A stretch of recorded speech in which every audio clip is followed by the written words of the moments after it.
ఉచిత పథకాలను అవసరం లేని వాటిని, అవసరం ఉన్న వాటిని ఈ రెండింటిని సపరేట్గా చేయగలుగుతాయా? అసలు పథకాలు ఎవరైనా అడుగుతున్నారా? కేవలం పథకాలు, భారీ పెన్షన్ల వల్ల బాగుపడ్డ కుటుంబాలు అసలు ఏమైనా ఉన్నాయా? ఉంటే ఆ లెక్క ఎంత ఉంది? మీరిచ్చే పథకాల ఖర్చు ఇంత భారీగా ఉందంటే గనుక ఎంతమంది బాగుపడుతున్నారు రాష్ట్రాల్లో? ప్రతిసారి మరి వైట్ రేషన్ కార్డుల సంఖ్య ఎందుకు పెరుగుతూ వస్తుంది ఇన్ని పథకాలు ఇస్తున్నా సరే? ఇందులో అసలు ఎలాంటి మతలబు ఉంది? ఈ పంపకాలు ముఖ్యంగా సౌత్ ఇండియాలోనే ఎందుకు ఎక్కువైపోతున్నాయి? మనుషుల్ని ఎందుకు బద్ధకస్తుల్ని చేస్తున్నాయి? ఇవన్నీ కూడా నిన్నటి మగధ ఎక్స్క్లూజివ్లో మగధ న్యూస్ అడగడం జరిగింది. సుప్రీం ఇచ్చిన ఆదేశాల నేపథ్యంలో, సుప్రీం అడిగిన కొన్ని ప్రశ్నల నేపథ్యంలో ఉచిత పథకాల మీద రాష్ట్రాలు ఒక ఆలోచన చేయాల్సిన అవసరం ఈరోజు ఆసన్నమైంది. అసలు రాష్ట్రాలు వారి ఆదాయం ఎలా ఉంటుంది? ఉచిత పథకాలు ఇంత భారీగా ఇస్తున్నాయి, అప్పుల కోసమేమో మరి తిప్పలు పడుతున్నాయి. ప్రతి రాష్ట్రం అంటే ఏ ప్రభుత్వమైనా కానీ, ఏ పార్టీ ప్రభుత్వం అధికారంలోకి వచ్చినా అప్పుల కుప్పలేమో విపరీతంగా పెరిగిపోతున్నాయి. అలాగే ప్రజల మీద భారం మోపేలాంటి పరిస్థితులకు ఎందుకు కారణమవుతున్నారు? భవిష్యత్తులో ఇలాగే ఉంటే గనక ఇప్పటికే కడుపులో ఉన్న బిడ్డ మీద కూడా 1 లక్ష రూపాయలు, 2 లక్షల రూపాయల అప్పు ఉంది అని చెప్పేలాంటి పరిస్థితులు ఇలాగే కొనసాగితే గనక భవిష్యత్తు పరిస్థితి ఏంటి? రాష్ట్రాలు ఇలాగే వ్యవహరిస్తే దేశం మునిగిపోయేలాంటి స్థితికి వచ్చే అవకాశాలు ఏమైనా కనబడుతున్నాయా? రాష్ట్రాల సంపాదన ఎలా ఉంటుంది అంటే వాళ్ళకి ఏ రూపాల్లో రాష్ట్రాలకి డబ్బులు వస్తూ ఉంటాయి? కేంద్ర ప్రభుత్వం సహాయం ఎక్కడి వరకు ఉంటుంది? కేంద్ర ప్రభుత్వం అప్పుగా ఇచ్చేది ఎంత వరకు ఉంటుంది? అలాగే వీళ్ళు అప్పులు వెళ్ళి తెచ్చుకోవడం ఎక్కడెక్కడ తెచ్చుకోవచ్చు? దానికి ఎలాంటి లిమిట్స్ ఉంటాయి? ఇలాంటి అనేక విషయాలు ప్రతి ఒక్కరం కూడా తెలుసుకోవాలి. ఇదేమి రాకెట్ సైన్స్ కాదు, ఇదేమి ఎవరి అంచనాలకి అందని లెక్కలు కూడా కాదు. నాయకులు చెప్పకుండా దాచిపెట్టే లెక్కలు. కేవలం ఏదో చేస్తున్నట్టుగా, వాళ్లే కష్టపడుతున్నట్టుగా, వాళ్లే ప్రజల కోసం నిలబడినట్టుగా మతలబులు చేస్తున్నారు. నాయకులు మాత్రం అత్యంత ధనికులుగా మారిపోతున్నారు ఈరోజు.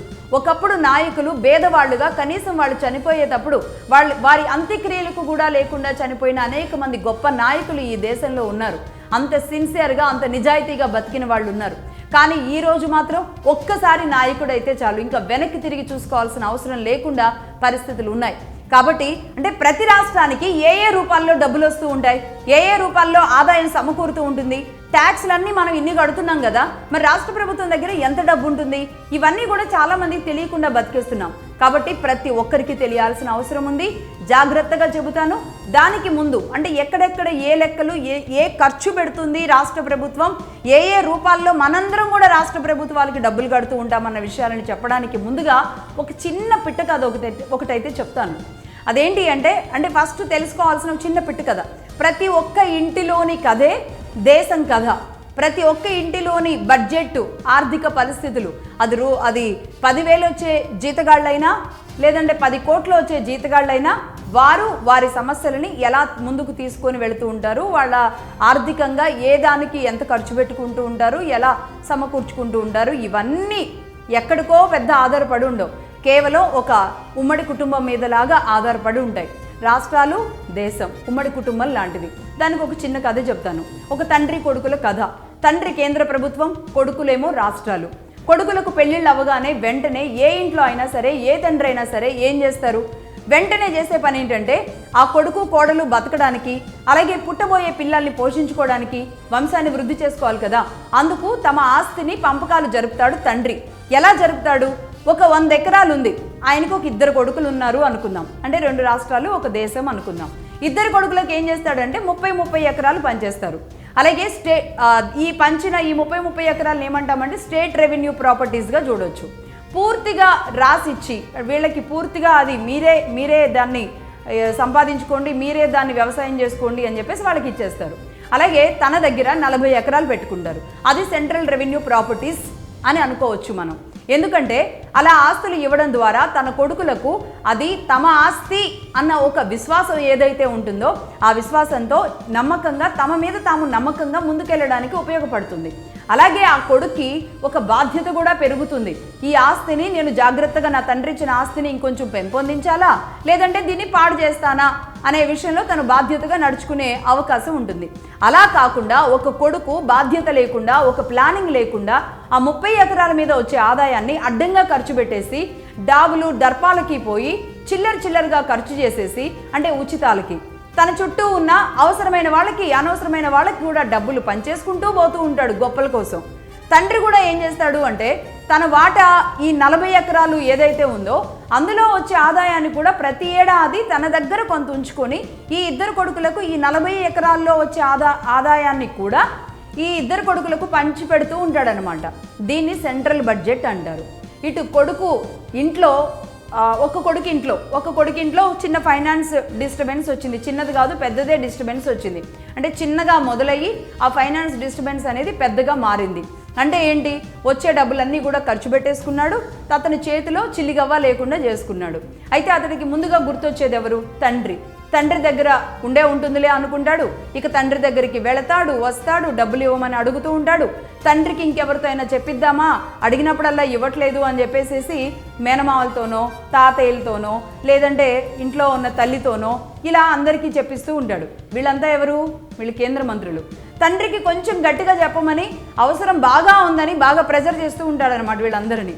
సో తండ్రి ఇవ్వగలిగింది ఇస్తాడు. తండ్రి ఇచ్చిన డబ్బుని తెచ్చి మళ్ళీ కొన్ని మంచి పనులకి, మళ్ళీ కొన్ని ఇదే జలసాలకి, అంటే గొప్పల కోసం నన్ను మీరు ఆరాధించాలి, నన్ను మాత్రమే ఎప్పుడూ నన్ను గొప్పగా చూడాలి అనుకుంటూ ఏం చేస్తారంటే తన చుట్టూ ఉన్న వాళ్ళందరికీ ఇలా పంచుతూ వెళ్తూ ఉంటాడు కొడుకు. అయితే ఎక్కడా కూడా ఇది తన తండ్రి ఎక్స్ట్రాగా ఇచ్చిన పైసలని ఇక్కడ ఎవరికైతే ఇతను పంచుతున్నాడో వాళ్ళకి ఎవరికి చెప్పడు. ఎందుకంటే ఇతడి మీద గౌరవం తగ్గకూడదు, ఇతడి మీద అందరూ డిపెండ్ అవుతూ ఉండాలి. మళ్ళీ తండ్రి ఇచ్చాడు అంటే మళ్ళీ తండ్రి గొప్పోడు అవుతాడు. కాబట్టి అందరూ కూడా తండ్రి ఇచ్చాడు అనేది, తండ్రి మళ్ళీ ఫ్రెష్గా కొత్తగా డబ్బులు ఇచ్చాడు అన్న విషయం తెలియకూడదు. కాబట్టి నా చేతులతోనే నేనే ఇస్తున్నాను, నేను ఎక్కడి నుంచి తెచ్చిస్తే మీకేంటి, నేను తీసుకొచ్చి ఇస్తున్నాను అనే ప్రభావాన్ని చూపిస్తూ ఉంటాడు కొడుకు. సో కొడుకు మీద ఆధారపడే వాళ్ళు అందరూ కూడా కొడుకు గొప్పవాడు, కొడుకు మా కోసం చాలా కష్టపడుతున్నాడు అని వీళ్ళందరూ కూడా అదే భావిస్తూ ఉంటారు. చుట్టూ ఉన్నవాళ్ళు, అంటే అతని మీద ఆధారపడుతూ ఉన్నవాళ్ళు. ఇక్కడ దాకా బాగానే ఉంది. అయితే ఇక ఇంకో ప్రయత్నం చేస్తాడు చివరిగా. అదేంటంటే మళ్ళీ తండ్రి దగ్గరికి వెళ్ళి నాకు ఎవరో ఒకరితో అప్పు ఇప్పించమని అడుగుతాడు. తండ్రి వద్దు, అలాంటి అప్పులు అయితే మంచివి కాదు, అది ఎప్పటికైనా కొంప ముంచుతాయి అని చెప్తారు. అయినా సరే వినకుండా కాదు ఇప్పించండి, అప్పు తీసుకోకపోతే ఎలా ముందుకెళ్తుంది సంసారం అని ఏదో చెప్పుకుంటారు. చెప్పిన తర్వాత ఆ కొడుకుకి అప్పు ఇప్పిస్తాడు. సరేలే తీర్చుకుంటా అని అంటున్నాడు కదా అని ఒక రిఫరెన్స్ ఇస్తాడు తండ్రి. ఒక పెద్ద సేటు దగ్గరికి వెళ్ళి డబ్బులు తెచ్చుకొని మళ్ళీ ఖర్చు పెట్టుకోవడానికి మళ్ళీ ఇదే ఒక లెక్క, ఒక పద్ధతి లేకుండా ఇదే విచ్చలవిడితనంతో వెళ్ళిపోయేలాంటి పరిస్థితులనే ఎంచుకుంటారు. కాబట్టి మళ్ళీ వచ్చిన డబ్బులు అట్లాగే ఖర్చు చేసుకుంటూ ఉంటారు. ఇంతకీ ఆ పెద్ద సేటు ఎవరో కాదు, RBI. ఇలా సేటు దగ్గర అప్పుల కుప్ప పెరిగిపోతూ ఉంటుంది. వాళ్ళకి వడ్డీలు కట్టుకోవడానికే సగం జీవితం ఈ వచ్చిన డబ్బులన్నీ, ఈ 30 ఎకరాల ద్వారా వచ్చినవన్నీ కూడా ఈ అప్పులకి వడ్డీలు కట్టడానికే సరిపోతూ ఉంటాయన్నమాట.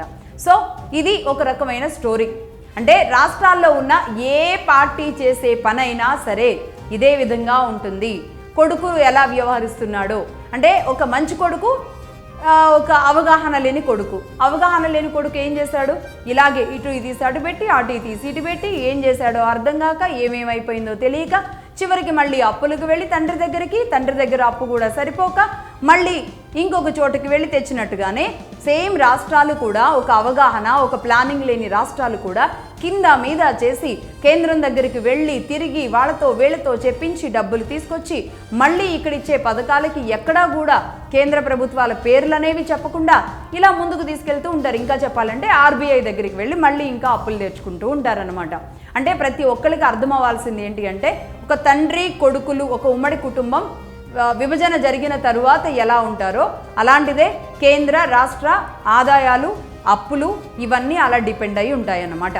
సో ఇదంతా ఒక లెక్క. అలాగే ఇక ఇప్పుడు రాష్ట్ర కేంద్ర ప్రభుత్వ ఆదాయాలు, ఆ వ్యవహారాలు చూద్దాం. ఏవేవి ట్యాక్సుల రూపంలో రాష్ట్రాలకు వస్తాయి, ఏవేవి ట్యాక్సుల రూపంలో కేంద్రానికి వెళుతూ ఉంటాయి, కేంద్రం ఎంతవరకు రాష్ట్రాలకు సహాయం చేస్తూ ఉంటుంది, అసలు పూర్తిగా ప్రతి ఒక్కటి లెక్కతో సహా ఇప్పటి వరకు ఎవరు చెప్పని లెక్క చెప్పడానికి అయితే ఇప్పుడు సిద్ధంగా ఉన్నాము. ఆ లెక్క ఈక్వేషన్స్ ఎలా ఉంటాయో చూద్దాం. అయితే రాష్ట్రాల కిందకు వచ్చే ఆదాయం అండ్ పన్నులు ఎలా ఉంటాయి? రాష్ట్రాల కిందకి 1 రెవెన్యూ విభాగం, భూ పరిపాలన, ఇదంతా కూడా ఒక విభాగం. అలాగే 2 మద్యం, 3 RTO, 4 ఇసుక, ఇలా ఇవన్నీ కూడా రాష్ట్ర ప్రభుత్వ పరిధిలోకి వస్తాయి. ఇక సెంట్రల్ గవర్నమెంట్ కిందకు వచ్చే పన్నుల ద్వారా వచ్చే ఆదాయాలు ఏంటేంటి? పెట్రోల్ అండ్ డీజిల్, అలాగే GST 60%, అలాగే రైల్వేస్కి సంబంధించిన ఆదాయాలు, అలాగే హైవేస్కి సంబంధించిన ఆదాయాలు, ఇవన్నీ కూడా ఎయిర్పోర్ట్స్ సంబంధించిన ఆదాయాలు, ఇవన్నీ కూడా కేంద్ర ప్రభుత్వ పరిధిలోకి వస్తాయన్నమాట. ఇందులో ముందుగా మనం స్టేట్ గవర్నమెంట్ లెక్కలు ఏంటో చూద్దాం. ఇందులో కూడా రెవెన్యూ ఆదాయానికి సంబంధించి రెవెన్యూ ద్వారా వచ్చే ఆదాయాలు ఏంటి అనేది మనం చూద్దాం. రెవెన్యూ ఆదాయం ద్వారా ఎలా వస్తుంది, దీనిని కూడా జాగ్రత్తగా ఒక లెక్క, ఒక అంచనా ప్రకారం మాట్లాడుకుందాం. ఒకరు అది తెలంగాణ ప్రాంతమో, ఆంధ్రప్రదేశ్ ప్రాంతమో, లేదంటే ఇంక ఏదో ఒక ప్రాంతం, ఏదో ఒక రాష్ట్రంలోని ఒక మంచి సిటీ కావచ్చు, లేదంటే అవుట్స్కట్స్ లాంటి ఏరియాలు కావచ్చు. ఒకరు ఒక 10 ఎకరాల భూమి కొన్నారు అనుకుందాం. అందులో వెంచర్ వేసి ఫ్లాట్స్ చేసి అమ్ముదాము అనుకున్నాడు ఆ యజమాని. అలాగే కొన్నాడు. ఎంత పెట్టి కొన్నాడు? ఎకరానికి గవర్నమెంట్ రేటు ₹1,00,00,000. అంటే ఎకరానికి ₹1,00,00,000 అంటే దానికి 7% స్టాంప్ డ్యూటీ కట్టాలి. అంటే 10 ఎకరాలకి ఎంత అవుతుంది? 70 లక్షలు అవుతుంది. నోట్ చేసుకోండి అందరూ. 10 ఎకరాల భూమి కొన్నందుకు స్టాంప్ డ్యూటీ కింద అతనికి 70 లక్షలు ఖర్చు అవుతుంది. రైట్. అలాగే అగ్రికల్చర్ నుంచి నాన్ అగ్రికల్చర్ ల్యాండ్ కన్వర్షన్, నాలా కన్వర్షన్ ఉంటుంది కదా, నాలా కన్వర్షన్కి గజానికి ₹1,000 చొప్పున ఎకరానికి ₹40 లక్షల కట్టాలన్నమాట. అంటే ఇతను కొన్నది ఎంత? 10 ఎకరాలు. 10 ఎకరాలకి ఎంత కట్టాలి? ₹4 కోట్ల కట్టాలి. ఇది కూడా నోట్ చేసుకోండి. రైట్. నాలా కన్వెన్షన్కి 4 కోట్లు అయింది 10 ఎకరాలకి. అలాగే ఇక ఫ్లాట్స్ వేయాలనుకున్నారు. ఫ్లాట్స్ వేయడానికి 200 గజాల చొప్పున ఎకరానికి 14 ప్లాట్స్ వస్తాయి. ఈ ప్లాట్స్ అంటే 14 ప్లాట్స్ ఇంటూ 10 ఎకరాలు, ఎకరానికి 14 చొప్పున 10 ఎకరాలకి 140 ప్లాట్స్ వచ్చినాయి అనమాట. సో ఈ ప్లాట్స్ని ఏం చేశారు? 200 గజాల చొప్పున ఒక్కొక్కరికి దానిని విక్రయించారు. ఈ 200 గజాలు ఒక్కొక్క చోట వెళ్ళి ఇలానే ప్లాట్స్ కొనుక్కునే వాళ్ళు కొనుక్కుంటారు. అందులో వాళ్ళు ఇల్లు కట్టుకుంటారు. ఈ 200 గజాలు కొనుక్కున్న ఆయన ఏం చేశాడు అంటే, ఆయన కొనుక్కునే క్రమంలోనే స్టాంప్స్ అండ్ రిజిస్ట్రేషన్కి ఆయన కొంత డబ్బు చెల్లించాలి. 200 గజాలకు కూడా చెల్లించాలి. అంటే దానికి ఎంత అయినా సుమారుగా ఒక ₹2 లక్షల స్టాంప్స్ అండ్ డ్యూటీస్ వాళ్ళకి చెల్లించాల్సిన అవసరం ఉంటుంది. అంటే ఈ 2 లక్షలు ఇంటూ 140 ప్లాట్స్ మొత్తం ఎంత అవుతుంది? ఇక్కడ లెక్క ₹2,80,00,000. కొనుక్కున్న వాళ్ళందరి ద్వారా వెళుతున్నది ₹2,80,00,000 అన్నమాట. ఇక ఆ తర్వాత ఏం చేస్తాడు? ఇప్పుడు అతను ఇల్లు కట్టుకోవాలి అనుకున్నాడు. కొనుక్కోవడం అయిపోయింది, ఇల్లు కట్టుకోవాలనుకున్నాడు ఈ ఓనర్. మున్సిపాలిటీకి అప్లికేషన్ పెట్టుకున్నాడు. G+1 G+2 ఏదో ఒకటి అనుకుందాం. ఓన్లీ కేవలం కట్టుకోవడానికి మాత్రమే అతను కట్టాల్సింది ఎంత? మున్సిపల్ డిపార్ట్మెంట్కి దాదాపుగా 2 నుంచి 3 లక్షలు కట్టాలి. అంటే 140 ప్లాట్స్ వాళ్ళు కూడా 3 లక్షల చొప్పున కడితే అదెంత అవుతుంది? ₹4,20,00,000 అవుతుంది కట్టుకునే వరకు. ఇంకా కరెంట్ పర్మిషన్స్ అని ఇంకా ఏ పర్మిషన్స్ కావాలో అన్ని పర్మిషన్స్కి ఇంకా చాలా అనేకం అవుతుంది. ఇవన్నీ కూడా నేను చెప్పేది లీగల్ లెక్కలు. ఇంకా ఇల్లీగల్గా ఏ అధికారికి ఎంత చెల్లింపులు జరపాలి, ఎవరు చేయి తడపాలి, ఇవన్నీ ఇల్లీగల్గా ఇంకొంత జరుగుతుంది. సో మొత్తంగా ఒక యజమాని ఒక 10 ఎకరాలు కొన్న దగ్గర నుంచి దాన్ని ప్లాట్స్ తీసుకొని ఒక వ్యక్తి ఇల్లు కట్టుకునే వరకు ఆయన ఖర్చు ఎంతో తెలుసా? 70 లక్షలు, 4 కోట్లు, 2,80,00,000, 4,20,00,000. అంటే ఇవన్నీ కలిపి మొత్తం కలిపి ఎంత అయిందో తెలుసా? దాదాపుగా ₹11,70,00,000 అయింది. ఇది అంటే 10 ఎకరాలకి ప్రభుత్వానికి 10 ఎకరాలు ఒక ఇల్లు కట్టడం పూర్తయ్యే వరకు ప్రభుత్వానికి రకరకాల రూపాల్లో వెళ్ళే ఆదాయం ఎంతో తెలుసా? రాష్ట్ర ప్రభుత్వానికి ₹11,70,00,000 10 ఎకరాలకి. ఇలా ఎన్ని వేల ఎకరాలు ప్రభుత్వాలకి వెళుతూ ఉంటాయి, ఎన్ని వేల ఎకరాలు రియల్ ఎస్టేట్ వ్యాపారం నడుస్తూ ఉంటుంది. అది ప్రతి రాష్ట్రంలో కూడా, అది మున్సిపాలిటీ స్థాయిలో కావచ్చు, జిల్లాల స్థాయిలో కావచ్చు, మండలాల స్థాయిలో కావచ్చు, అర్బన్ కావచ్చు, లేదంటే రాజధాని ప్రాంతాల్లో కావచ్చు, రాజధానుల్లో కావచ్చు, ఇలా ప్రభుత్వాలకి ఇంత బడ్జెట్ అనేది వెళుతూ ఉంటుంది. ఇదేమన్నా రాకెట్ సైన్సా? ఇది తెలుసుకోవడానికి వీళ్ళకి ఎంత డబ్బు వెళుతుంది అని తెలుసుకోవడానికి ఇదేమో రాకెట్ సైన్స్ కాదు. ప్రతి ఒక్కరికి అర్థం అవ్వాల్సిన విషయం. ఇక అలాగే మద్యం విషయం ఏంటో తెలుసుకుందాం, మందు విషయం తెలుసుకుందాం. రాష్ట్రాలు మందులు విచ్చలవిడిగా ఎలా అవకాశాలు ఇచ్చాయి, మందు ఎలా తాగిపిస్తున్నాయి, మందుల ద్వారా ఎన్నెన్ని ఆదాయాలు సమకూర్చుకుంటున్నాయి, ఈ విషయాలన్నీ తెలియాలి. కాబట్టి పర్టికులర్గా మందు విషయంకి వచ్చే వరకు మా రీసెర్చ్ టీం ఒకరు పూర్తిగా బెవరేజెస్ కార్పొరేషన్తో మాట్లాడారు. అలాగే ఈ లిక్కర్ మ్యానుఫ్యాక్చరర్స్ ఎవరైతే ఉంటారో వాళ్ళతో మాట్లాడారు, రిటైల్ షాప్ ఓనర్స్తో మాట్లాడారు, మద్యం కొనుగోలుదారులు ఉంటారు కదా, అంటే కొంటూ ఉంటారు కాబట్టి ఏ మద్యం ఎలా ఉంటుంది, ఎంత బడ్జెట్లో మరి ఇది భరించగలుగుతున్నామా లేదా అనడానికి కొనుగోలుదారులతో మాట్లాడారు. ఇలా వీళ్ళందరితో మాట్లాడి ఒక స్టడీ చేసిన తర్వాత తీసుకున్న డేటానే ఇప్పుడు నేను మీకు చెప్పబోతున్నాను. అదేంటి అంటే ఒక్కొక్క బాటిల్ అంటే ఒక్కొక్క బ్రాండ్ ఎలా ఉంటుందో దాని ప్రకారంగానే మీ అందరికీ ముఖ్యంగా మద్యం తాగేలాంటి వాళ్ళందరికీ తెలిసేలాంటి విషయాన్ని జాగ్రత్తగా ఒక్కొక్క బాటిల్కి సంబంధించిన వివరాలని నేను ఇప్పుడు చెప్పబోతున్నాను. అలా ఒక్కొక్క బ్రాండ్ ఎలా ఉంటుంది, ఆ బ్రాండ్ ద్వారా ఆ రేట్స్ ఎలా ఉంటాయి అనేది తెలుసుకుందాం. కింగ్ఫిషర్ అల్ట్రా బీర్ గురించి తెలుసుకుందాం. దీని రేట్ ఎంతో మీ అందరికీ తెలుసు. ఎక్కువగా వాడే బీర్ ఏదైతే ఉందో, కింగ్ఫిషర్ అల్ట్రా బీర్ ఏదైతే ఉందో, దీని రేటు ఎక్కువగా అందరూ వినియోగిస్తూ ఉంటారు కాబట్టి దాని రేట్ ఏంటి అనేది ఎండింగ్లో మాట్లాడదాం. ఈ బాటిల్కి అయ్యే ఖర్చు, దాని మందు అంటే ఈ డిస్టిలరీస్ ద్వారా మ్యానుఫ్యాక్చరింగ్ అంతా ఉంటుంది కదా, మందు, ప్యాకింగ్, ట్రాన్స్పోర్ట్ అన్నీ కలుపుకొని ఆ బాటిల్కి అయ్యే ఖర్చు 40 నుంచి 45 రూపాయలు అవుతుంది. ఇక ఆ తర్వాత 10 నుంచి 20 రూపాయలు రీటైలర్లు ఉంటారు కదా, అంటే అమ్మే వాళ్ళు ఉంటారు కదా, వాళ్ళు ఏం చేస్తారు, ఒక 10 రూపాయలు, 20 రూపాయలు, 30 రూపాయలు మార్జిన్ పెట్టుకుంటారు. అంత పెట్టుకున్నప్పటికి కూడా ఎంత అవుతుంది దాని ఖర్చు? 60 రూపాయలు అవుతుంది. అంటే ఒక 40 రూపాయలు ఎక్స్ట్రా వేసుకున్నా పోనీ 100 రూపాయలు అవుతుంది అనుకున్నాం. కానీ మార్కెట్లో దాన్ని మీరు ఎంత కొంటున్నారు? కింగ్ఫిషర్ అల్ట్రా బీర్ని ఎంత కొంటున్నారు మీరు మార్కెట్లో? 250 రూపాయలకు కొంటున్నారు. అంటే 100 రూపాయలు ఖర్చు పోను ఒక్కొక్క బాటిల్ మీద ప్రభుత్వానికి వచ్చే ఆదాయం ఎంతో తెలుసా? 150 రూపాయలు ఒక్కొక్క బాటిల్ మీద. అలా ఎంతమంది ఎన్ని బాటిల్ తాగుతున్నారు రోజుకి? ఇందులో కసమెరుపు ఏంటి అంటే ప్రభుత్వమే ఇలా తాగిపిస్తుందా? మళ్ళీ చలాన్ల పేరుతో రోడ్డు మీదకి వచ్చిన వాళ్ళని ట్రాఫిక్ పోలీసులు డ్రంక్ అండ్ డ్రైవ్ అని ఫైన్లు వేస్తూ ఉంటారు. మరి ఇది ఇంకా విడ్డోరు. ఎందుకు రోడ్డు మీదకి వస్తున్నారు అంటారు. పెట్టిందే అమ్మి అక్కడ పెట్టి అమ్మేదే తాగడానికి, తాగిన తర్వాత రోడ్ల మీదకి వచ్చితే ఎందుకు వచ్చారు అంటారు. రైట్, ఇక బీర్ గురించి తెలుసుకుందాం కదా. నెక్స్ట్ ఇంకో బ్రాండ్ గురించి తెలుసుకుందాం. అది scotch whisky brand. Johnnie Walker whisky, teachers 50, blenders pride ఇవన్నీ కూడా ఉన్నాయి కదా. ఇవన్నీ IMFL ద్వారా వస్తాయి, Indian made foreign liquor. Same అంటే ఇవి కూడా మ్యానుఫ్యాక్చరింగ్ అలాగే అవుతుంది, ప్యాకింగ్ అలాగే అవుతుంది, ట్రాన్స్పోర్ట్, రీటైల్ మార్జిన్ పెట్టుకోవడం అంతే అవుతుంది. అన్నీ కలిపి ఒక బాటిల్కి ఎంత అవుతుందో తెలుసా? ఈ బ్రాండ్స్ ఏవైతే నేను చెప్పానో వీటికి 130 రూపాయలు అవుతుంది అనమాట. టీచర్స్ 50 లాంటి వాటికి, స్కాచ్కి, వీటన్నింటికి కూడా అంటే 130 రూపాయలు ఖర్చు అవుతుంది. కానీ దీన్ని అందరూ ఎంత కొంటున్నారో తెలుసా? 1200 రూపాయలు మినిమం ఉంది. టీచర్స్ 50 20 years ఓల్డ్ లాంటివి అయితే 1850 రూపాయలు ఉన్నాయి. ఈ 130 రూపాయలు తీసేస్తే 1720 రూపాయలు టీచర్స్ 50 మీద ప్రభుత్వానికి ఒక్క బాటిల్ మీద వెళ్ళే ఆదాయం అన్నమాట. అంటే మినిమం రేటు 1200లో తీసేద్దాం పోనీ. ఆ 1200 ఏంటి? ఇందులో 130 రూపాయలు తీసేస్తే 1070 రూపాయలు. అంటే మినిమం ఈ విస్కీ బాటిల్ మీద, మినిమం బాటిల్ మీద 1070 రూపాయలు ప్రభుత్వానికి వెళుతుందన్నమాట ఆదాయంగా. అన్ని ఖర్చులు తీసేయంగా కేవలం ఆ బాటిల్ ఖర్చు 130 రూపాయలు మాత్రమే. తయారయ్యి తాగే వాళ్ళ చేతిలోకి వచ్చే వరకు ఖర్చు అయ్యేది 130 రూపాయలు. స్టేట్స్లో తయారయ్యే బీర్ గురించి తెలుసుకున్నాం, అలాగే దేశంలో తయారయ్యే IMFL Indian made foreign liquor గురించి తెలుసుకున్నాం. బీర్ అండ్ విస్కీ గురించి తెలిసింది కదా. ఇక ఇంపోర్ట్ చేసుకునే లిక్కర్ కాస్ట్ ఎలా ఉంటుందో తెలియాలి. అందులో ఒక ప్రధానంగా ఒక బ్రాండ్, అదేంటిది అంటే గ్లెన్ఫిడిచ్. దాన్ని గ్లెన్ఫీ అంటారు. ఇది రష్యన్ టర్మినాలజీలో గ్లెన్ఫీ అంటారు. ఇందులో దీన్ని ఎలా చూస్తారు అంటే 8 years, 10 years, 12 years, 20 years ఓల్డ్ని బట్టి ఈ లిక్కర్ కాస్ట్ అనేది ఉంటుందట. అయితే దీన్ని 12 years ఏదైతే ఉందో అది ప్రధానంగా దొరుకుతూ ఉంటుంది ఎక్కువగా. అందరూ కూడా ఈజీగా అంటే ఇష్టపడేది 12 years. అయితే అది ఎంత ఓల్డ్ అవుతుంటే ఆ లిక్కర్ రేట్ అనేది అంత ఎక్కువగా ఉంటుంది.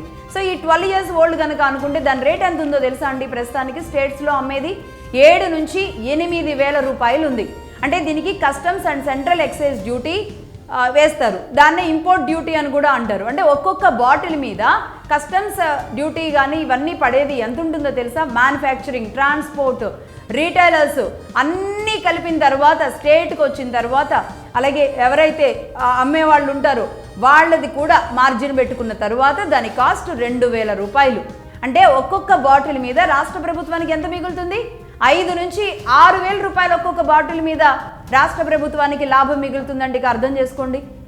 అలాగే ఇవి మాత్రమే కాకుండా బార్ అండ్ రెస్టారెంట్స్కి ఇచ్చే లైసెన్సుల ద్వారా ఆదాయం, 5 star 3 star హోటల్స్కి లిక్కర్ అమ్ముకోవడానికి పర్మిషన్స్, వాటి ద్వారా ఆదాయం, అలాగే లిక్కర్ షాప్స్ టెండర్స్ ఉంటాయి కదా, వాటిల్లోనూ ఆదాయం. దాదాపుగా ఒక్కొక్క షాప్కి మరి 1 కోటి నుంచి 2 కోట్లు బయట కనబడే లెక్కలు. మరి ఇవన్నీ కూడా ఎలా ఉన్నాయి అసలు? ఆ లెక్కలు చూస్తే అంటే అసలు అయ్యే ఖర్చు ఎంత? ఆ డబ్బు కనీసం సగానికి సగం కూడా కాదు. ఎన్నింతల లాభం ఒక్కొక్క బాటిల్ మీద. అంటే మందు అనే 2 అక్షరాలతో రాష్ట్రాలు ఎంత ఆదాయాన్ని సమకూర్చుకుంటున్నాయో తెలుసా? ఏడాదికి ఒక్కో రాష్ట్రానికి సగటున 50 నుంచి 60,000 కోట్ల రూపాయల ఆదాయం వస్తుందంటే నిజంగా ఆశ్చర్యం కాదా? కేవలం మందు తాగించడం ద్వారా, రాష్ట్రాల్లో ఉన్న ప్రజలకి మందు తాగించడం ద్వారా కనీసం దీన్ని తగ్గించుకోగలిగితే ఎంత బెనిఫిట్ అవుతుంది? కేవలం ఆదాయం కోసం ఎంతమంది జేబులు ఖాళీ చేస్తున్నట్టు నిజానికి.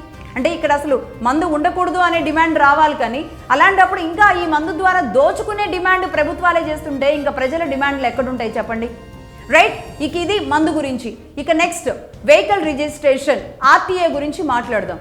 రోడ్స్ అండ్ ట్రాన్స్పోర్ట్ అథారిటీ గురించి మాట్లాడదాం. రోడ్స్ అండ్ ట్రాన్స్పోర్ట్ డిపార్ట్మెంట్లో ఎలా ఉంటుంది? వెహికల్కి ఎంతెంత వెహికల్ మీద ట్యాక్స్ ఉంటుందో తెలుసా? ఒక 30 లక్షల రూపాయల వెహికల్, ఒక 30 లక్షల వాల్యూ చేసే వెహికల్ ఏదైనా ఉంటే దానికి 20% ట్యాక్స్ కట్టాలి. 50 లక్షల పైనున్న వెహికల్ ఏదైనా ఉంటే దానికి 25% ట్యాక్స్ కట్టాలి. అలాగే 1 కోటి రూపాయల పైనున్న వెహికల్ ఏదైనా ఉంటే దానికి 30 to 40% ట్యాక్స్ కట్టాలి.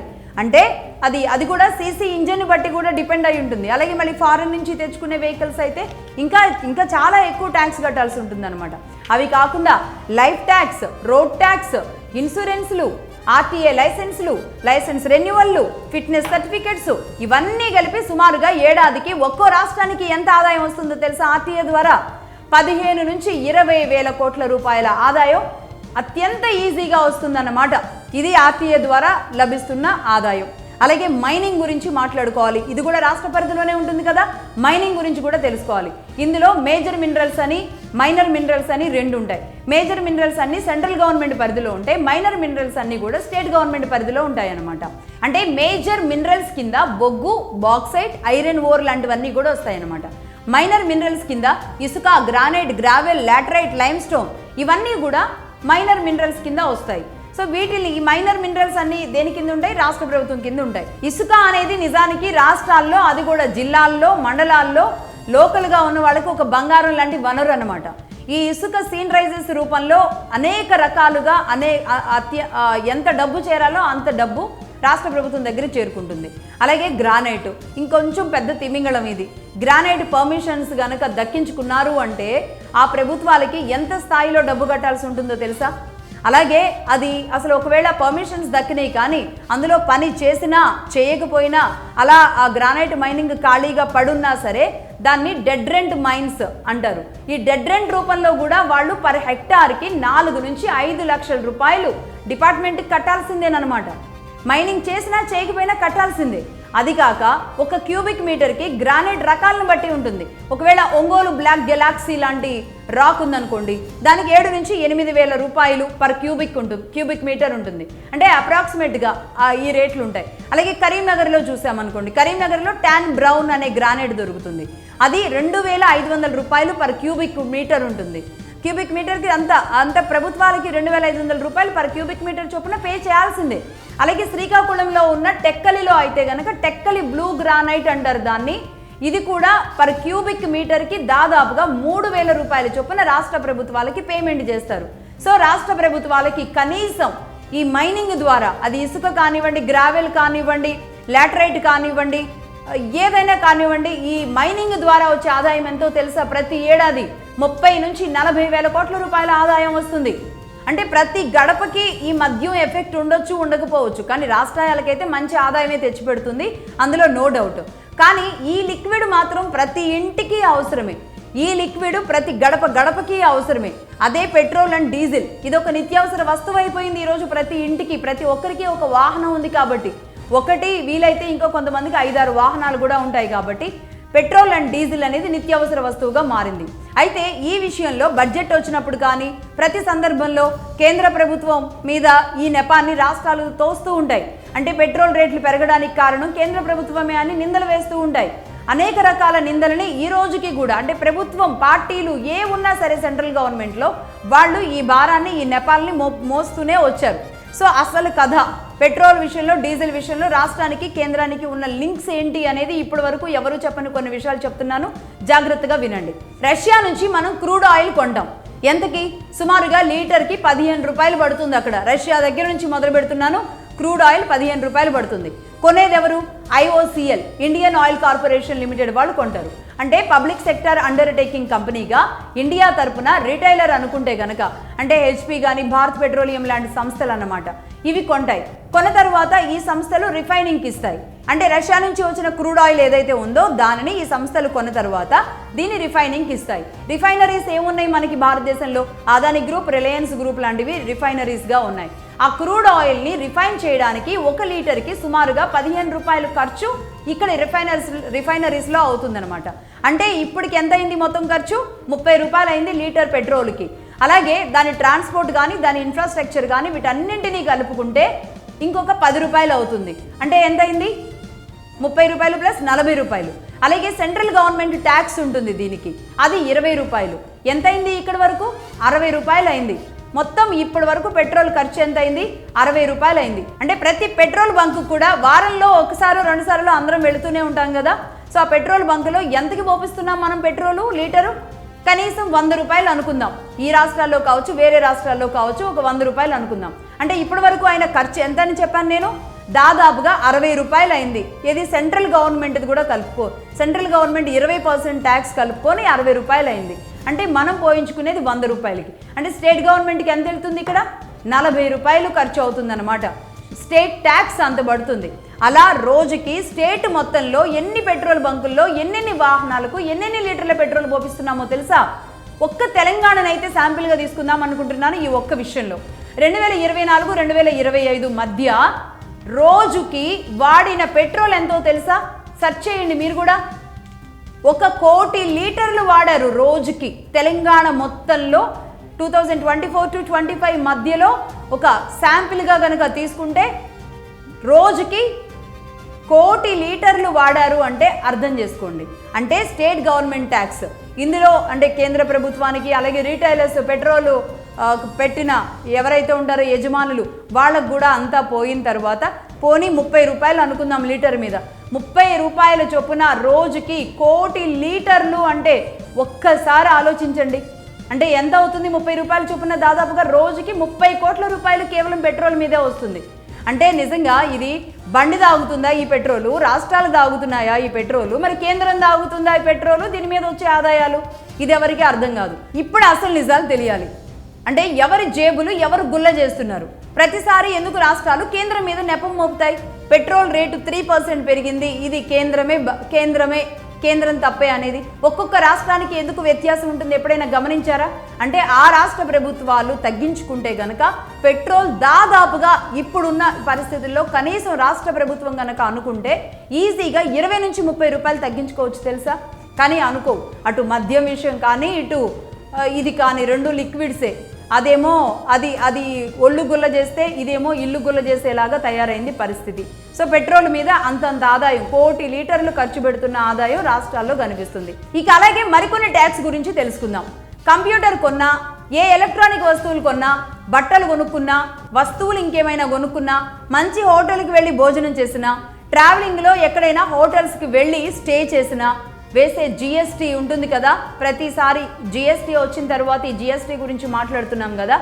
ఈ GST ఈ ట్యాక్స్ల రూపంలో మొత్తం వసూలు చేసేదంతా కూడా సెంట్రలే అని ప్రతి ఒక్కళ్ళం అనుకుంటాం కదా. అది పొరపాటు, అది పూర్తిగా పొరపాటు. ఈ GST ద్వారా వచ్చిన ఆదాయాలను సెంట్రల్ గవర్నమెంట్ ఏం చేస్తుంది అంటే ఆయా రాష్ట్రాలకు 60:40% అంటే 60% 40% చొప్పున మళ్ళీ రాష్ట్రాలకే ఒక 40% ఇచ్చేస్తుంది. ఆ GST నిధులు ఏవైతే ఉంటాయో మొత్తం సెంట్రల్ గవర్నమెంట్ కిందకే వెళ్ళిపోతాయి. వెళ్ళిన తర్వాత ఆ 40%ని మళ్ళీ తిరిగి స్టేట్స్కి ఇచ్చేస్తూ ఉంటుంది అనమాట. అంటే సెంట్రల్కి వెళ్ళే GST ఆదాయం కూడా రాష్ట్రాలకే 40% వస్తుంది. అంటే ఇంకెక్కడుంది? రాష్ట్రాలకి ఎన్నెన్ని రూపాల్లో ఆదాయాలు వస్తున్నాయి? ఒక్క GST మాత్రమే కాదు, ఇన్కమ్ ట్యాక్స్ విషయంలో కూడా అంతే. ఇన్కమ్ ట్యాక్స్ కూడా కేంద్రానికి వెళుతుంది. అది కూడా 60-40 రేషియో నిష్పత్తిలో మొత్తం 40% అనేది రాష్ట్రానికి వచ్చేస్తుంది అన్నమాట. అలాగే సెంట్రల్ గవర్నమెంట్ విషయానికి వెళితే కనుక యూనివర్సిటీసు, రైల్వేసు, ఎయిర్పోర్ట్ల ద్వారా వచ్చే ఆదాయం ఏదైతే ఉంటుందో ఆ ఆదాయం సెంట్రల్ గవర్నమెంట్కి వెళుతుంది. అలాగే సెంట్రల్ గవర్నమెంట్ రాష్ట్రాల్లోని బాధ్యతలు కూడా ఏమేమి తీసుకుంటుందో మనకి ఇప్పుడు తెలియాలి. ఏమేమి తీసుకుంటుంది? ఈ ESI హాస్పిటల్స్ నిర్వహణ సెంట్రల్ గవర్నమెంటే చూసుకుంటుంది. జాతీయ ఉపాధి హామీ పథకాలు సెంట్రల్ గవర్నమెంటే చూసుకుంటుంది. ఈ మధ్య క్యాన్సిల్ చేసినట్టున్నారు. రైట్. ఇక అంగన్వాడీల నిర్వహణ ఏదైతే ఉందో అది కూడా సెంట్రల్ గవర్నమెంటే చూసుకుంటుంది. నేషనల్ హెల్త్ ఇన్సూరెన్స్ లాంటివన్నీ కూడా సెంట్రల్ గవర్నమెంటే చూసుకుంటుంది. మున్సిపాలిటీలు, గ్రామాల నిర్వహణ, స్మార్ట్ సిటీస్ ఇవన్నీ కూడా కేంద్ర ప్రభుత్వాలే చూసుకుంటూ ఉంటాయి. రైట్. ఇది ఇప్పటికైనా అర్థమైందా? సెంట్రల్, స్టేటు లెక్కలు ప్రతి ఒక్కరికి తెలియాల్సిన అవసరం ఉంది. నేను మళ్ళీ చెబుతున్నాను, ఇదేమి రాకెట్ సైన్స్ కాదు, ఇదేమి అద్భుతం కాదు. ప్రతి ఒక్కరికి ఒక పిట్ట కథలాగా ప్రతి ఒక్కరికి మన ఇంట్లో మన ఖర్చులు, మన బాధ్యతలు, మన అప్పులు ఎలా ఉంటాయో అదే విధంగా రాష్ట్రాలు, కేంద్ర ప్రభుత్వాలు, రాష్ట్రంలో ఉన్న సమస్యలు, రాష్ట్రం పెట్టే ఖర్చులు, కేంద్రం పెట్టే ఖర్చులు, రాష్ట్రం ఎంత ఇస్తుంది, కేంద్రం ఎంత ఇస్తుంది, ఇవన్నీ కూడా చదువుకున్నా చదువుకోకపోయినా, పెద్ద చదువులు చదివినా చిన్న చదువులు చదివినా తెలియాల్సిన అవసరం ఉంది.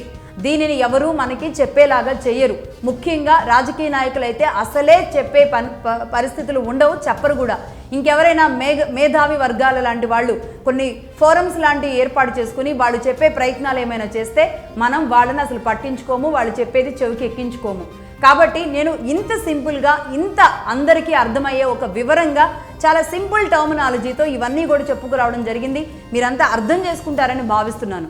ఎందుకంటే రాష్ట్రాలు ప్రతిసారి కూడా కేంద్ర ప్రభుత్వాలని బూచిగా చూపించేసి ఇదంతా కేంద్ర ప్రభుత్వమే అని చెప్తూ ఉంటే నిజంగా తెలియని అమాయక ప్రజలు ఇదంతా రాష్ట్రం తప్పు కాదేమో అని ఇక్కడి నాయకులను ఒకలాగా, అక్కడి నాయకులను ఒకలాగా చూసేలాంటి పరిస్థితులు వస్తున్నాయి. అంటే వీళ్ళు పదే పదే చెబుతూ ఉంటారు, 100 సార్లు ఢిల్లీకి వెళ్ళొచ్చాము, ఢిల్లీకి వెళ్ళారు, ఏదో తేడానికి వెళ్ళారు, ఏదో తీసుకురాబోతున్నారు, మన కోసమే పాపం కాళ్ళు అరిగేలాగా, చెప్పులు అరిగేలాగా తిరుగుతున్నారు. ఇలాంటివన్నీ కూడా ప్రొజెక్ట్ చేయడానికి, సినిమాలు చూపించడానికి మాత్రమే సరిపోతాయి తప్ప నిజంగా నిజాయితీగా నిబద్ధతగా పనిచేసిన కథలైతే కాదు. అలాగే కొంతమంది ఆర్థిక మంత్రులు అక్కడ ఇక్కడ తిరిగి అప్పు తెస్తేనే రాష్ట్రాల్లో పథకాలు, పనులు నడుస్తున్నాయి అనేలాంటి ప్రొజెక్షన్ ఇస్తూ ఉంటారు. అలాగే మీకు మేమిచ్చే పథకాలు అవన్నీ కూడా ఒక దయతోనే మేము ఇస్తున్నాం, మీ మీద ప్రేమతోనే మీకు ఇస్తున్నాం అన్నట్టుగా పేదల్ని భేద చూపులు చూస్తూ ఉంటారు. ఇవన్నీ కూడా అంటే వినడానికి ఇంత ఇబ్బందిగా ఉంటే ఇవన్నీ అనుభవించేటప్పుడు, ఆ గ్రౌండ్లో ఉన్నప్పుడు, ఆ పేదలు చేతులు చాపి అలా డబ్బులు తీసుకుంటూ ఉన్నప్పుడు నిజంగా ప్రజల్లో కూడా చైతన్యం రావాల్సిన అవసరం ఉంది. ఎవరు ఏమనుకున్నా సరే, నన్ను ఏమనుకున్నా సరే నేను చెప్తున్నాను, ఇవన్నీ కూడా రాజకీయ పార్టీ నాయకులు ఆడే బూటకాలు లాంటివే. అందుకే ప్రజల్లో మార్పు రావాలి, ప్రజల్లో చైతన్యం రావాలి. నోటుకి ఓటు అమ్ముకోకండి, దయచేసి మీ వ్యక్తిత్వాన్ని తాకట్టు పెట్టకండి. పథకాలు ఎవ్వరిస్తే చాలు వాళ్ళ వెంట పొలోమని వెళ్ళిపోవడం కాదు. ప్రజలకు రావాల్సిన డబ్బుని రాయల్గా వారి కాళ్ళ మీద వాళ్ళు నిలబడేలాగా చేయమనండి. అంటే ఒక వ్యాపారం కానివ్వండి, ఒక చదువు కానివ్వండి, ఒక అభివృద్ధిలోకి ముందుకు వెళ్ళడానికి కానివ్వండి, ఒక్క ఏడాది ఒక్క మనిషికి, ఒక్క కుటుంబానికి సాయం చేస్తే ఆ కుటుంబం నిలబడదా? అంతేగాని మరి ఈ పథకాలన్నీ ఏమవుతున్నాయో, ఈ ఉచితాలన్నీ ఏమవుతున్నాయో, ఈ డబ్బంతా ఏమవుతుందో, మరి అది కూడా ఒక సెక్షన్ పీపుల్కి మాత్రమే ఇవన్నీ ఇస్తున్నామని చెబుతుంటే మిగతా సెక్షన్లన్నీ, మధ్యతరగతులన్నీ ఏమైపోవాలి? అలాగే ప్రతి సంవత్సరం కూడా వైట్ రేషన్ కార్డులు మేమే ఎక్కువ ఇచ్చామని చెబుతున్నారు అంటే దాని అర్థం ఏంటి? అంటే పేదరికం పెరిగినట్ట, మీరు ఇచ్చిన ఉచితాల వల్ల పేదరికం తగ్గినట్ట? ఈ విషయాన్ని కూడా రాష్ట్ర ప్రభుత్వాలు కరాఖండిగా నిజంగా చెప్పాల్సిన అవసరం ఉంది. రాష్ట్రాలలో అసెంబ్లీలో జరిగే బడ్జెట్ సమావేశాల్లో ఈ విషయాలని పూర్తిగా మనస్సుతో చెప్పాల్సిన అవసరం ఉంది. సూట్ కేసులు, బ్రీఫ్ కేసులు చూయించేసి ఇదొక మాయలాగా చేసే ప్రయత్నాలు ఈరోజు సోషల్ మీడియా అందరి చేతుల్లో ఉంది. ప్రతి ఒక్కటి అర్థం చేసుకుంటున్నారు. ఏది మతలబ్, ఏది నిజం అనేది తెలుసుకునే జ్ఞానానికి ప్రజలు వెళ్ళారు. అంటే నిజానికి ఏ రాష్ట్రంలో అయినా సరే, ఒక్క సీఎం అయినా సరే, నేను నిన్న చెప్పిన ఒక స్టోరీ ఉంది కదా, ఉచితాలని రద్దు చేయండి, ఉచితాలు బంద్ కాబోతున్నాయా రాష్ట్రాల్లో అన్న స్టోరీ ఉంది కదా. నిజంగా ఆ పారామీటర్స్లో ఒక 50,000 కోట్లను ఒక ఏడాది చొప్పున 5 ఏళ్ల పాటు రాష్ట్రాలకి, జిల్లాలకి పూర్తిగా వాడుకోగలిగితే నిజంగా ఆ రాష్ట్రాలు అద్భుతాలు సృష్టిస్తాయి. మరి అంటే ప్రతి సీఎం కూడా మనసుతో పనిచేయగలిగితేనే అది సాధ్యమవుతుంది. రాష్ట్రాల ఖజానాలు నిండుతాయి, అప్పుల భారాలు తగ్గుతాయి, ప్రజలు అడుక్కోవడం ఆపేసి వాళ్ళ కాళ్ల మీదే వాళ్ళు నిలబడే స్థాయికి వెళతారు, ఒకరికి పెట్టే స్థితికి వెళతారు. అలాగే వెళ్ళాలి, అలాగే ఉండాలి. అలాంటి రోజులు వచ్చిన నాడే ఈ రిజర్వేషన్ల గొడవలు, కులాల కొట్లాటలు, ఈ ప్రతి అంశం కూడా రాజకీయ అవసరంగా మారకుండా ఉంటుంది. ఆలోచించండి. సుప్రీం ఆదేశాలను పాటించి నాయకులు పని చేస్తే గనుక అన్నీ సెట్ అయిపోతాయి. అంటే సుప్రీం సీరియస్ అవ్వాల్సిన అవసరం ఉంది. మరి అందుకు ప్రజలు కూడా ఒకటి ఆలోచించాలి, ప్రజలు కూడా ఒక పని చేయాలి. ఏదైనా సరే రాజకీయ నాయకులు, నేను నా కాళ్ళ మీద నా తరం, నెక్స్ట్ తరం కూడా మీ దగ్గర చేతులు చాపకుండా నిలబడేలాంటి ఒక వ్యవస్థని నాకు ఇవ్వండి అని అడగాలి ప్రజలు. అంతేగాని నెల నెల పూట గడిచేలాంటి పైసలు తీసుకుంటే ఇవాళ తింటే రేపు అరిగిపోతాయి అన్న విషయాన్ని గుర్తుంచుకోవాల్సిన అవసరం ఉంది. నాకు పైసలు వద్దు అని చెప్పే ఆత్మాభిమానాన్ని ప్రజలు పెంపొందించుకోవాలి. లేదు అంటే ఈ ఉచితాల వల్ల సోమరపోతుల్ని చేసి పబ్బం గడుపుకునే నాయకులు ఇలా పెరిగిపోతూనే ఉంటారు. ఇలాంటి సోమరపోతులు రాష్ట్రాల్లో కూడా మిగిలిపోతూనే ఉంటారు. Right, that's all for now. ఇక ఇలాగే దీనికి సంబంధించి మేధావులతో ఒక చర్చా వేదికను కూడా త్వరలో నిర్వహించడానికి మగధా న్యూస్ సిద్ధంగా ఉంది. దీనికి సంబంధించిన పూర్తి విశ్లేషణ, రాష్ట్రాలు, కేంద్ర ప్రభుత్వాలు, ఉచితాలు, అప్పుల భారాలు, వీటన్నింటికి సంబంధించి ఒక పెద్ద చర్చ, సుదీర్ఘమైన చర్చ జరగాల్సిన అవసరం ఉంది. ఇది అలాగే దశల వారీగా జరుగుతూ ముందుకు వెళ్ళాలి.